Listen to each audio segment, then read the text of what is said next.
Bonjour à toutes et à tous, soyez les bienvenus sur le plateau de Smart Food, votre rendez-vous quotidien sur Bismart qui met l'alimentation sous toutes ses formes. Et nous sommes face à une société qui vieillit, c'est un fait, avec les besoins que cela suppose. Vieillir c'est une chose, mais vieillir en bonne santé en est une autre. Et sur ce point, l'alimentation a un rôle majeur, un rôle qui est même transversal. Quels enjeux se cachent derrière l'alimentation de nos aînés? Comment accompagner la révolution de l'âge et favoriser le bien vieillir par l'assiette? On en parle aujourd'hui avec Julie Mayer. Bonjour. Bonjour. Vous êtes sociologue et responsable scientifique au sein de Silver Fourchette. Silver Fourchette, qui est une structure du groupe SOS et qui travaille depuis 2014 à la sensibilisation de l'alimentation des seniors, que ce soit à domicile ou dans les établissements, et puis également sensibilisation des professionnels. Le regard qu'on porte sur nos aînés a considérablement évolué ces dernières années, mais quand on y réfléchit finalement, on parle peu d'alimentation. Comment on peut l'expliquer ? Effectivement, en ce qui concerne l'alimentation et l'importance de l'alimentation en lien avec la santé, aujourd'hui, on entend énormément de messages plutôt qui sont tournés vers les enfants, les adultes. Les messages du PNNS qu'on connaît le plus, ce sont manger, bouger. Voilà, exactement. Et pourtant, dans ce programme national nutrition santé, il y a aussi des messages pour les personnes âgées de 60 ans et plus, 70 ans et plus, qu'on diffuse assez peu. Et je suis d'accord avec vous, c'est aujourd'hui un souci, ce manque de communication. Mais est-ce que finalement l'alimentation, c'est pas un peu le parent pauvre du grand âge, alors qu'on sait que c'est un enjeu majeur dans les années à venir? Et oui, il y a beaucoup d'idées reçues en fait sur l'alimentation du grand âge. On a l'impression qu'on vieillit et donc on a besoin de moins manger. Et puis se joue en fait... Parce qu'on a moins d'activité physique. Voilà. Et en réalité, plus on vieillit, c'est aussi très en lien avec son mode de vie, avec le fait qu'on ne souffre pas de maladies, plus on risque de souffrir de dénutrition quand on prend de l'âge. Donc la dénutrition, c'est un... On ne mange pas assez. On ne mange pas assez au global et pas assez de protéines. Et ça provoque forcément moins de force au quotidien, moins de défense immunitaire, donc, et puis des choses assez graves, des chutes, des maladies, etc., de la dépendance. Et donc, on sait aujourd'hui qu'il y a des moyens de prévenir ça via l'alimentation. En quoi l'alimentation est réellement un enjeu majeur au regard du vieillissement de la population? Alors, on est actuellement à 15 millions de personnes qui ont 60 ans et plus aujourd'hui. Elles seront 20 millions en 2030, près de 24 millions en 2060. Il y a aussi l'allongement de l'espérance de vie, oui. Et comme je le disais, vieillir, oui. Mais vieillir en bonne santé, c'est quand même mieux. Il est vraiment temps de s'en emparer de cette alimentation, finalement, quand on sait que ça nous aide à bien vieillir. Mais oui, il y a une grosse différence aujourd'hui entre l'espérance de vie, que ce soit des hommes et des femmes, et l'espérance de vie en bonne santé. Il y a un écart, en fait, de 15 ans chez les hommes entre le moment où on perd sa bonne santé et le décès, et de 21 ans chez les femmes. Donc c'est vraiment beaucoup d'années de vie. C'est une tranche de vie. Exactement, exactement. Est-ce que finalement, l'enjeu derrière tout ça, c'est aussi l'enjeu du maintien à domicile ? Oui, alors que l'on souhaite tous, en fait, quand on regarde les sondages, une grande majorité de la population française, et on comprend, souhaite vivre à domicile jusqu'à sa mort. Et d'ailleurs, ça fait partie de petit à petit de politiques qui commencent à prendre le sujet à bras-le-corps et à essayer de trouver des solutions pour aller dans ce sens. On note, ou en tout cas, on a beaucoup parlé d'une attention accrue au contenu de notre assiette ces derniers temps avec la crise Covid. Est-ce qu'on le remarque aussi chez les personnes âgées ? Alors, une crise dans quel sens ? Crise sanitaire. Sur la consommation des Français qui vont davantage équilibrer leurs assiettes, consommer davantage local, en circuit court.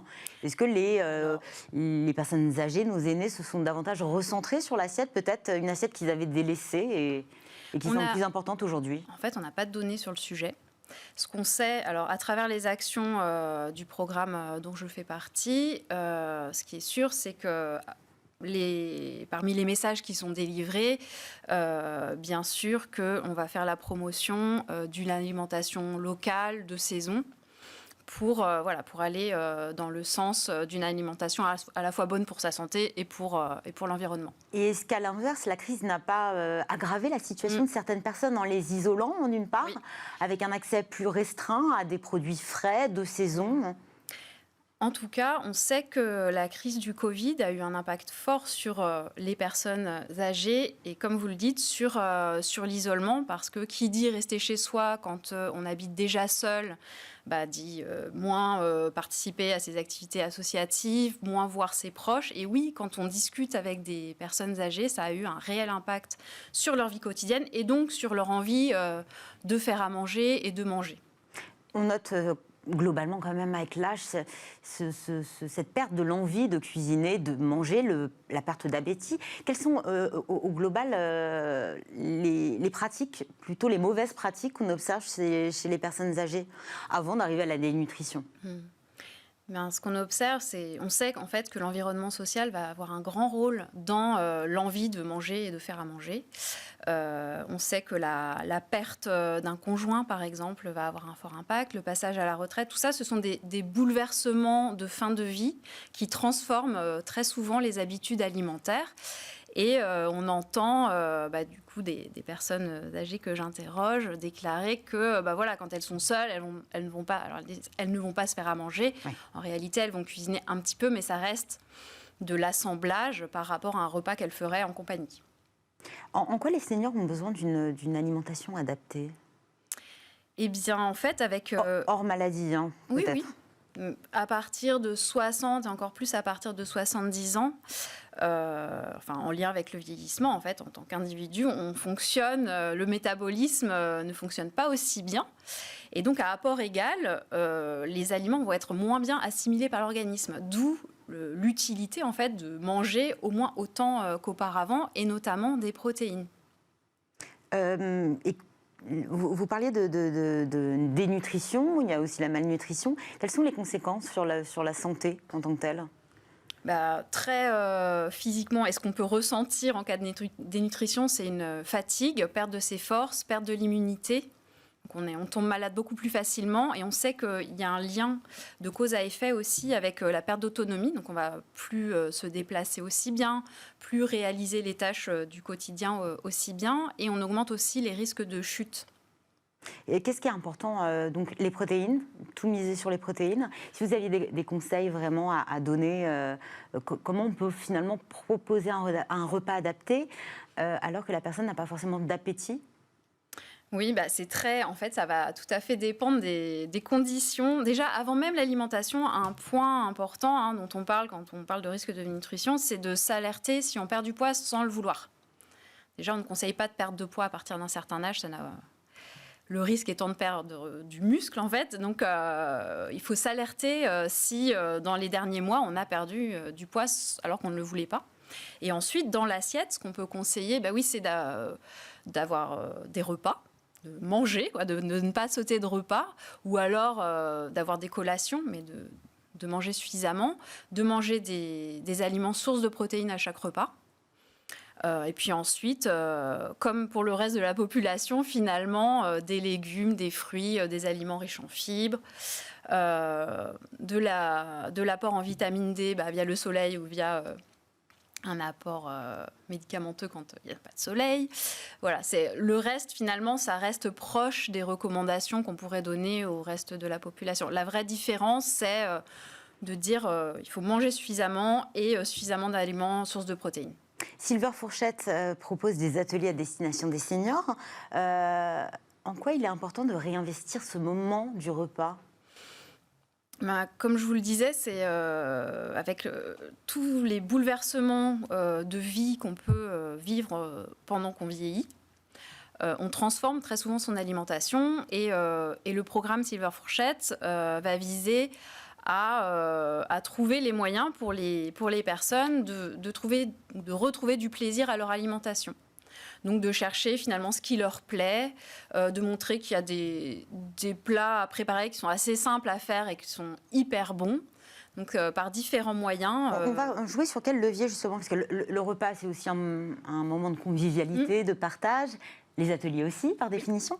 Quel levier activer pour retrouver cette envie? Parce qu'on parle d'éducation au goût pour les enfants qui, naturellement, vont mettre de côté notamment certains légumes. Est-ce qu'on peut parler de rééducation au goût pour les personnes âgées? Alors, on peut raviver des souvenirs. Raviver la flamme. Voilà. Oui, raviver ça, raviver l'envie de cuisiner. C'est vraiment l'envie de cuisiner en fait qui peut en pâtir quand on se retrouve seul. Comme vous le dites, les moments des actions, des ateliers cuisine, ce type d'action, c'est de vrais moments de convivialité où on se sent dans de bonnes dispositions pour cuisiner, pour échanger avec des pairs, pour échanger avec un chef cuisinier, un diététicien. Donc on va avoir des ateliers de cuisine, quoi d'autre? Oui. Alors je dirais qu'il y a 4 types d'actions. Donc les ateliers cuisine, très souvent ils associent une diététicienne et un chef cuisinier, une chef cuisinière. Il y a des actions d'information, donc plus type conférence sur différents thèmes. Des actions de partage, là, on va être vraiment sur plus de l'événementiel, comme des concours de cuisine. C'est comme ça que Silver Fourchette a été connu au départ, avec ses concours de cuisine qui mobilisaient les chefs cuisiniers des EHPAD.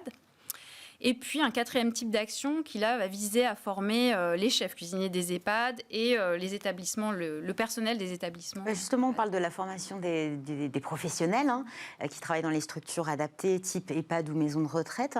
Est-ce que la formation de ces professionnels est aujourd'hui adaptée au profil du public qu'ils accueillent? Alors, la formation de départ de chef cuisinier, eh bien, pas tellement.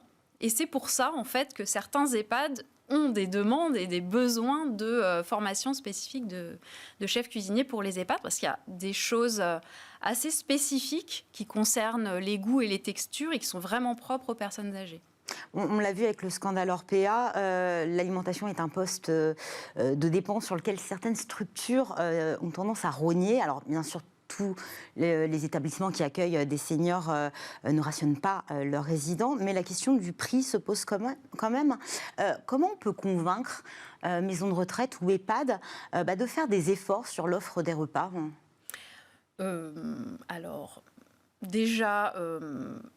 par les lois, il y a la loi Egalim qui est assez récente, qui s'étend depuis 2022 à la restauration collective et dont les EHPAD, et qui vise à augmenter la proportion de produits locaux et labellisés dans l'alimentation en EHPAD.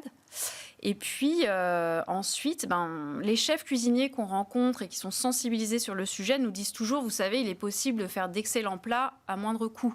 Il n'y a pas besoin de dépenser des fortunes pour faire d'excellents plats.